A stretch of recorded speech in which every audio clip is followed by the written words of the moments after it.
sikap hidup seseorang dibentuk oleh keyakinan yang dimilikinya. Sebagai muslim, keyakinan kita berpatri pada dua kalimat syahadat. Asyhadu an la ilaha illallah wa asyhadu anna Muhammadar Rasulullah. Kalimat ini membentuk perilaku kehidupan. Itulah ikrar yang kita ucapkan. Artinya, pada saat kita berkata asyhadu an la ilaha illallah, saya bersaksi tidak ada Tuhan selain Allah, kita sudah melaksanakan sebuah ikrar. Kalau saya yakin tidak ada Tuhan selain Allah, itu berarti saya tidak akan pernah takut kecuali hanya kepada Allah. Saya tidak akan pernah menggantungkan hidup kecuali hanya kepada Allah. Saya tidak akan melarikan persoalan kecuali hanya kepada Allah. Saya tidak akan minta tolong kecuali hanya kepada Allah. Saya tidak akan minta rezeki kecuali hanya kepada Allah. Berurat dan berakar itu di dalam hati, membentuk kepribadian dan mewarnai seluruh langkah kehidupan kita. Di zaman kita fasih betul mengucap dua kalimat syahadat. Tahlil pun lancar. Tetapi konsekuensi dari kalimat itu sering kita abaikan. Apalagi kita sedang berhadapan dengan zaman yang serba sulit seperti sekarang ini. Ekonomi yang belum pulih, lapangan kerja susah, pengangguran banyak, biaya hidup tinggi. Orang mudah mengalami proses pergeseran nilai. Sholatnya masih menghadap Allah, tapi kepengen dagangan laris menghadap dukun. Dicampurlah itu, iyyaka na'budu wa dukun nasta'in. Ini kan sudah gaya hidup yang sinkrit. Nah, puasa melahirkan keikhlasan. Kenapa? Karena ibadah ini seperti kita pernah bicarakan tanpa sugesti. Mungkin kalau kita sholat masih berharap dilihat orang. Kita membayar zakat, kita bersedekah masih berharap dilihat orang. Tapi dengan puasa hanya kita dan Allah saja. Ini harusnya melahirkan gaya hidup keikhlasan. Bahwa kalau kita sudah berbuat, yang penting kita dan Allah saja. Mau dipuji orang atau tidak, mau didengar orang atau tidak, mau dilihat orang atau tidak, yang penting saya sebagai pelaksana sebuah ibadah dan Allah sebagai tempat tujuan kenapa ibadah ini saya laksanakan.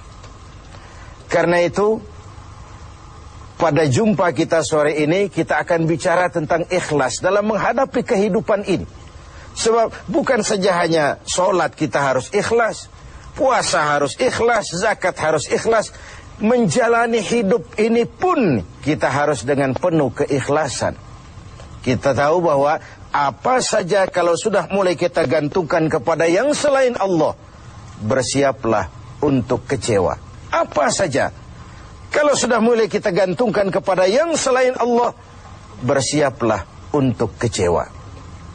Nah, ikhlas tentu bukan hal yang mudah dilaksanakan, walaupun sangat mudah untuk diucapkan.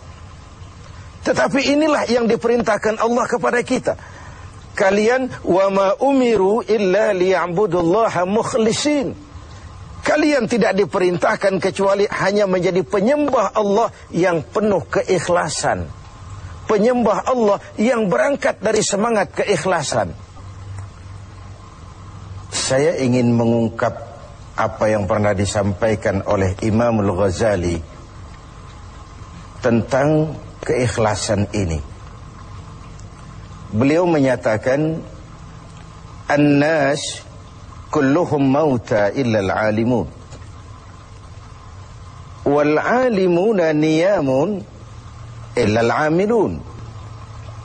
Wal-amiluna mughtarruna illa al-mukhlisun." Manusia, kata Al-Ghazali, pada dasarnya mati, kecuali orang yang berilmu. Orang yang berilmu walaupun dia hidup, tidur, kecuali yang mengamalkan ilmunya. Dan orang yang mengamalkan ilmunya, banyak yang tertipu, kecuali yang ikhlas di dalam mengamalkannya. Begitulah dalam kehidupan ini. Manusia pada dasarnya mati kecuali orang yang berilmu. Tidak banyak yang bisa dilakukan tanpa ilmu. Ilmulah yang membuat manusia itu hidup, bergerak, berbuat, berkembang, tumbuh menjadi lebih maju. Ilmu dalam sebuah ungkapan lama membuat hidup jadi mudah. Seni membuat hidup jadi indah. Dan agama membuat hidup jadi terarah. Dengan ilmu hidup jadi mudah. Apa yang hari ini terjadi di benua lain, hari ini juga kita tahu dari kamar kita. Dari kamar kita bahkan kita bisa ngobrol ke luar negeri. Itu kemudahan yang terjadi karena faktor ilmu. Dahulu tahun 50-an, orang kita kalau pergi haji ke Mekah 6 bulan. Kita sudah lupa dia baru pulang 6 bulan. Yang ada cuma kapal laut, sementara Mekah Madinah unta. Sekarang orang berhaji cukup 1 bulan. Kemajuan ilmu yang menciptakan Boeing memotong waktu 5 bulan. Ruang dan waktu sudah bukan masalah. Manusia mati kecuali yang berilmu. Orang yang berilmu walaupun dia hidup tidur kecuali yang mengamalkan ilmunya itu. Nah, orang yang mengamalkan ilmunya banyak yang tertipu. Merasa sudah banyak karyanya, sudah banyak ibadahnya, sudah banyak kebaikannya. Mereka banyak yang tertipu, illal mukhlisun, kecuali yang ikhlas di dalam mengamalkan ilmunya itu. Ikhlas itu, itulah ruh dari amal yang kita kerjakan. Amal tanpa ikhlas, jasad tanpa ruh, mati nilai amal kita.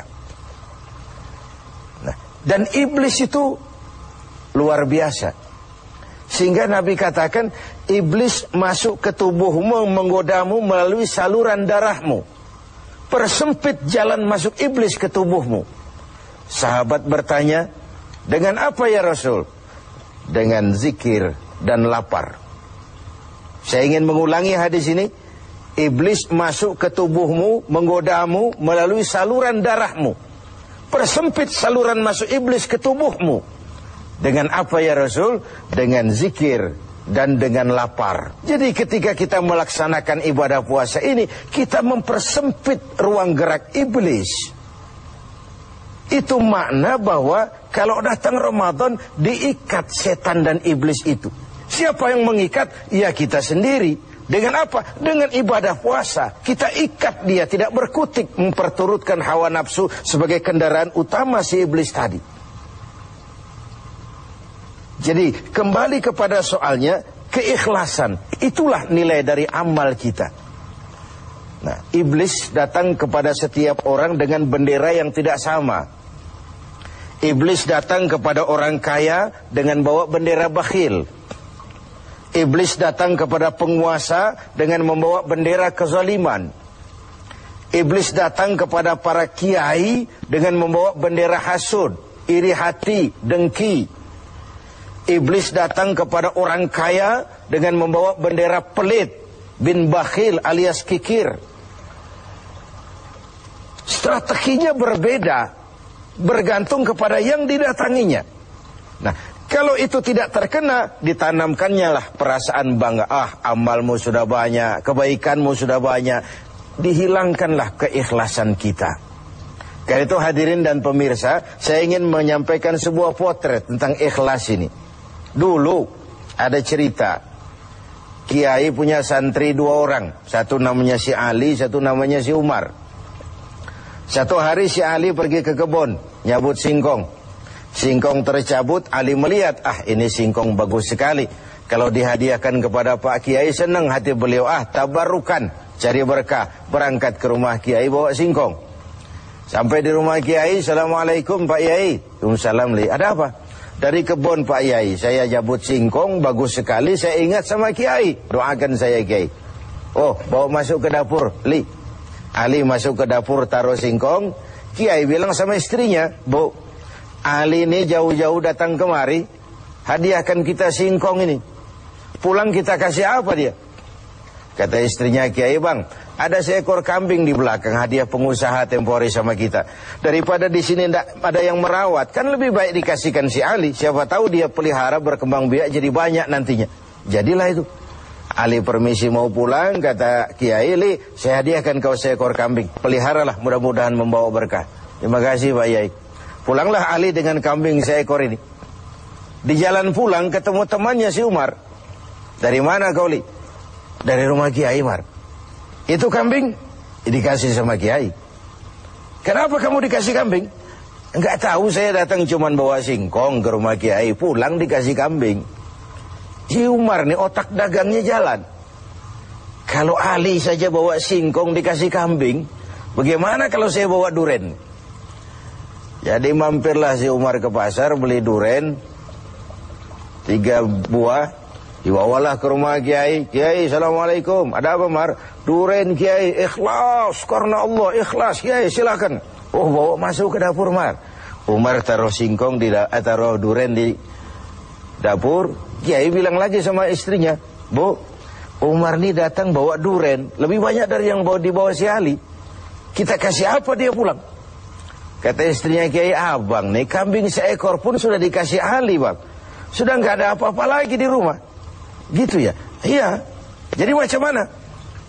Kata istrinya Kiai, begini sajalah, Bang. Ali tadi kan datang bawa singkong. Lalu Umar nih daripada pulang tangan kosong, sudah singkong Ali saja kasihin si Umar. Begitu. Iyalah. Ya jadilah. Umar permisi mau pamit pulang, kata Kiai, Mar, ada singkong, kamu bawa pulanglah, saya hadiahkan sama kamu, rebus, mudah-mudahan bawa berkah buat kamu. Pulanglah si Ali bawa singkong nih kan. Jadi ini sebuah potret betapa si Ali yang ikhlas bawa singkong dapat kambing. Umar nih yang punya target, bawa duren 3, pulang dapat singkong. Nah, jadi ini sebuah cerita bahwa apa saja kalau sudah kita mulai bukan karena Allah, bersiaplah untuk kecewa. Itu dulu, barangkali adik-adik ada yang akan mengajukan pertanyaan. Silakan. Assalamualaikum warahmatullahi wabarakatuh. Salam. Ustaz Kiai, ada yang ingin saya tanyakan berkenaan dengan ikhlas. Pertanyaannya, bagaimana contoh orang yang ikhlas dalam berbuat? Ya, contoh orang yang ikhlas dalam berbuat. Saya ingin menyampaikan sebuah cerita saja, tapi agak vulgar. Tapi ini agak mendekati ya. Orang yang ikhlas dalam berbuat itu, mohon maaf, barangkali agak mirip-mirip orang yang buang air besar. Ini saudara-saudara, kalau pagi buang air besar ikhlas enggak? Ikhlas kan? Apa pernah ditengok-tengok? Enggak pernah. Apa pernah berharap balik lagi? Juga enggak. Walaupun malam habis makan enak, makan sate, buahnya anggur, apel, besok pagi dibuang ikhlas. Enggak begitu jatuh terus ditengokin, jangan-jangan satenya ini. Enggak, sudah ikhlas, kurelakan di kau pergi.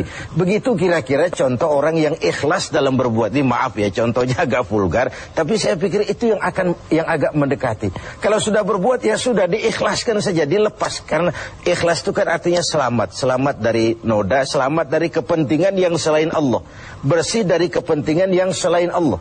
Nah itu yang kita inginkan dalam berbuat. Dan puasa sekali lagi melatih kita untuk menerapkan sikap-sikap ikhlas. Kan kalau sudah kita puasa, yang tahu cuma kita dan Allah saja. Bukan karena ingin dipuji orang, bukan karena ingin disanjung orang, tapi karena melaksanakan perintah Allah berdasarkan keikhlasan.